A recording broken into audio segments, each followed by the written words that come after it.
Hello there, Sorry, hello there, internet and creatures of the beyond. Sorry, I'm a little bit under the weather lately. My brain is not working as it's supposed to be. But I haven't been lazy. I have been here contemplating and plotting a plan to take over the world and make it a better place.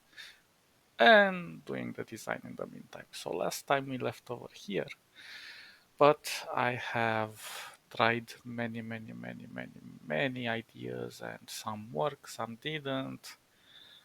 Well, long story short, tada, I made this. I was having issues with the corners, so I didn't know exactly where to go. So I thought, well, I remember that game Don't Starve Together or Don't Starve, and I kind of took a little bit of inspiration from those curly things, those vines, if I remember correctly. But since I have tried so many variants and I didn't record them, I thought this would be a great opportunity for you guys to take this as a challenge and reverse engineer my design. I will upload it to G Drive and see what you can do with this. Maybe create your own design or change the current design to look better. I intentionally made a few mistakes here and there. No, they're not big. I wanted to make some very subtle mistakes, but I thought, well, 20% you're not gonna guess where that 20% might be in the gradients. So I thought, well, I'm gonna make it a little bit easier. So I intentionally let this color bright here towards the yellow to kind of blend out of the whole design. Maybe you guys can play a little bit with this dead wood and make it a bit more lively. Um, Play a little bit with this jewelry, see what you can do. I put the X here, but probably not the best place to put it. This is sort of like the X where you close the panel. I was initially thinking of doing some items, but then I thought, well, if I do them too detailed, you guys are going to think it's too advanced, and I didn't want to. Making those items too detailed would require their own separate videos, and I thought, well, let's just keep them to the placeholders. Now, a little thing that I've played with here, I've played with shadows. I played with highlights over here, and I oriented them so the light falls from somewhere from the top. I didn't respect the lighting here internally, but then again, this was supposed to be kind of a concave lens, let's call it.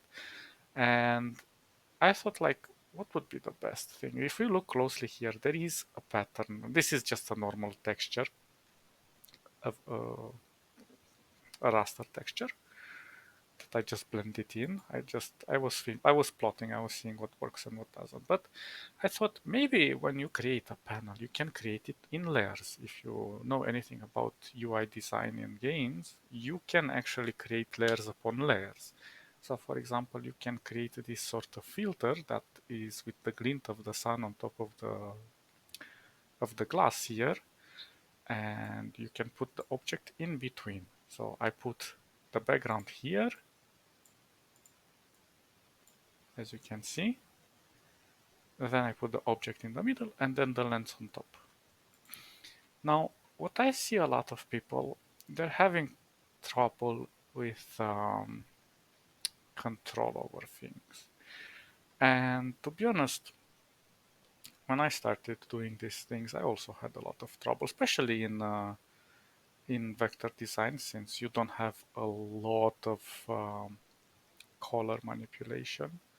So let's take this for example. If we look here, let me find this. This is actually, let me release the clip. Where are you? It's not a clip. Oh, I set it as a group, sorry. So if I release it as a group, you will see that I have created the... no, I didn't. Oh. Okay, now it should be okay. That I have created a separate layer on top, a circular layer, and I have given a specific color to it, and then I have played here with the blend mode and soft light, because creating the color directly on the image, this is an image, and I just used another, what's it called? I used the mask to kind of make it circular because it's rectangular. So I could have colored this using the filters with color and whatever, let's say grayscale, and here you can kind of play with oh my god, it's not working, this grayscale. Okay, there we go. You can kind of play, but you lose a lot of details and so on, and it's very destructive. Well, it's not really destructive. You can still go back into the extension, into the filter, and play with the filter editor, but it's a pain. So what I usually suggest is creating filters upon filters. So, for example, if let me get an image for us to work with.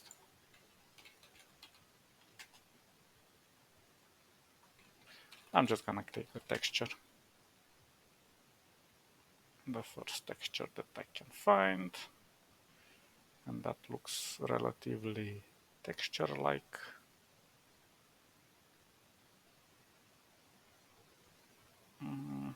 Okay, I think this one works. Let's see if we can just copy the image and paste it here.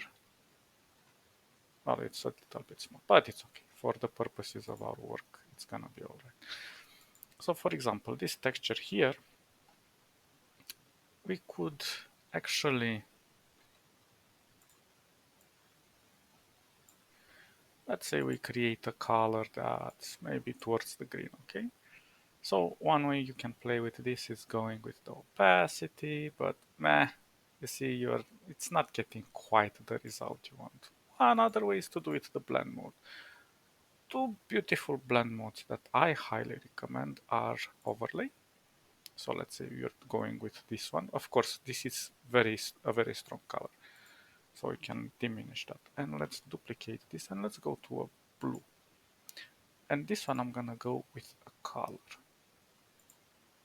And we can already see there is an interesting combo here. So if we reduce the opacity to 20, for example, here, and the opacity to 20 here,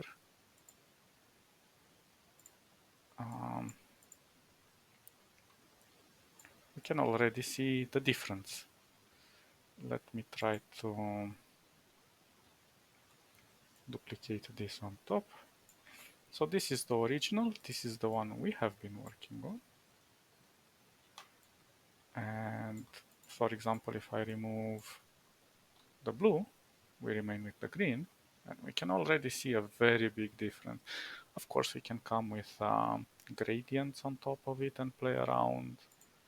So for example, if I want to duplicate this and let's say I'm gonna make it black, I'm gonna go full opacity here for... So I can kind of play with this. I can go like, for example, soft light on this situation. And let's say I want to take this towards a red. Oh, maybe that's too strong. But you see, we can already manipulate the color in so many ways. We can induce shadow. Of course, there are many other ways to only manipulate certain parts of the image, such as the darker sides, but usually those implies going into Actually, I never tested this. I don't know. I'm not sure if we can do it. I think it's in raster. I think in level.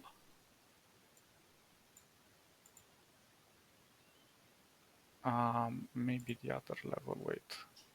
Extension raster level with channels. Let's try this one. So for example, we have the yellow channel, which is kind of towards, or we can go with something like cyan. Okay, we can get a better understanding. But usually I find this one difficult because you don't have sliders here and you have to fidget a little bit to get the right coloring gradients that you're looking for. Sometimes you're going too much, too small. You don't have a color histogram either, so it's not really designed. Hey there, goat. Nice to see you. Welcome to the channel. We're just playing a little bit with some concepts of how you can manipulate color on raster designs because we're doing this UI thingy. So this is gonna be the challenge. So the point is that in this situation, for example, if I remove the green, we're gonna remove it this sort of purplish color. But again, the more filters you add on and the more blend modes you apply, the more control you have. Of course, there are other extensions here that can help. So, for example, I think, but not blur. Where is the levels? No, curves. I thought there were some curves here. Um, or maybe in this one. Colorize is another way of doing it, but to be honest, I also find this one kind of irrelevant in many ways because you can just kind of put whatever layers you want on top and just manipulate them that way. Of course, you have some options here: harsher lights, lower duotone. Duotone is a really cool thing, but you actually have a duotone specific dedicated option. And of course, the blend mods, you can combine blend mods, but more or less, this is doing what we're already doing here with this one. Of course, you can also saturate the image a little bit more or less, although saturating it directly, it's a pain in the rear to do it. But nevertheless, these are the main principles of how you can play with colors on top of textures. And these are just raster textures. Again, they're not the vector paths that we are working on. But what is important is that if you want to apply this texture to this, of course, I would not recommend doing it here because then you would not have a repeating pattern. Then always use blend modes like screen or darken depending on where you apply it. And of course, try to impose a pattern that you can duplicate in many parts. Of course, there are many tutorials you can test however you wish. Just one last thing that I wanted to hit on. Usually, when we make in gaming, for example, you don't want to apply this. You want to scale it with your monitor screen, right? Well, vector design can help in the sense that this, if in case you can import SVGs directly into the game, I mean, into the engine, then it can enlarge them automatically. So you won't have a problem with that. But for example, maybe you want to reuse this panel and use the same design, and then you want to elongate it on the X and on the Y. But Well, this one can't really elongate on the horizontal because of the limitation of this. Well, kind of depends. You can play with this, but you cannot repeat this curvature, unfortunately, because I made it kind of standard. Although you can find interesting new ideas, or you can change them however you wish. But the point is, like for example, if you have, let's say, we're gonna try to reproduce the frame right now. So let's say we do it something. Oops, oops, oops, oops, oops, oops. Duplicate this. Let's make it something sort of like so. And so. So what would be really interesting for you guys is to reuse some elements. So for example, this frame, you would want to elongate it on the y-axis, yeah, on the vertical, because you can add more rows and so on and so forth, and kind of more or less the middle stays the same color. Of course, here I exaggerate a little bit with the gradient, but maybe you can take a sample right here in the middle and just duplicate it. So, for example, one way to do it, this is a simplistic mode. One way to do it is to just, let's say, sort of take this corner over here. I'm not very precise, so I'm just gonna create it like so.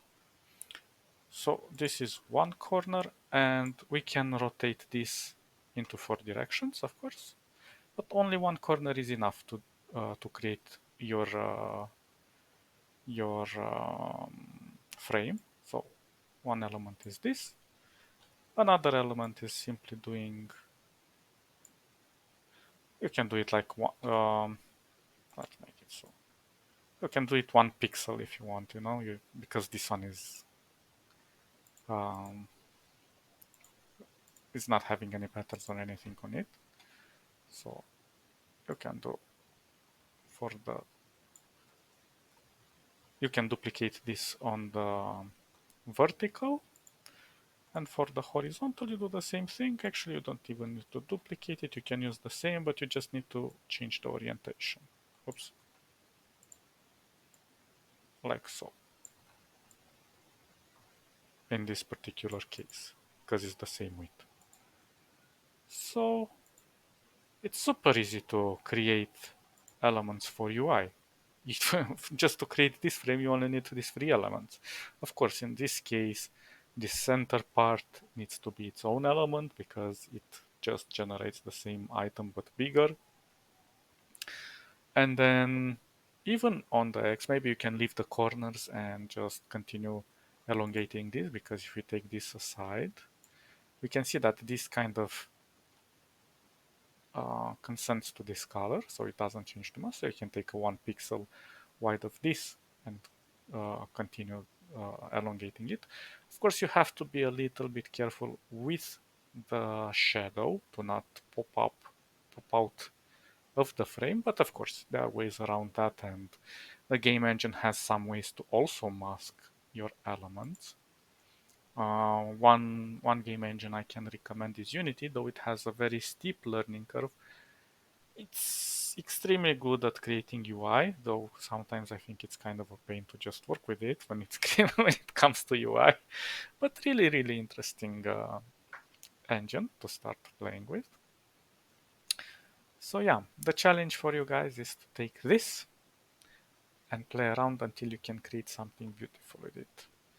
Maybe play with the colors, try different colors here, maybe a little bit of a blue to make this ruby or gem or whatever these things a little bit more blending with the rest of it. And maybe even add a little bit of touch of greenery here and there, like some leaves or something, because this or more or less is like some curled wood or something. This is what I went for. Of course, you can go for something metallic if you wish. Many choices. It's all up to your creativity. Um, I hope this has been a little bit enlightening. I'm gonna leave these assets on G drives. And I'll catch you guys next time. Sorry I couldn't make the video any longer, but I'm still a little bit with a cold and it's difficult and life is amazing and you know the drill. Stay awesome, guys. Catch you next time. See ya. Bye, bye, bye, bye, bye, bye, bye.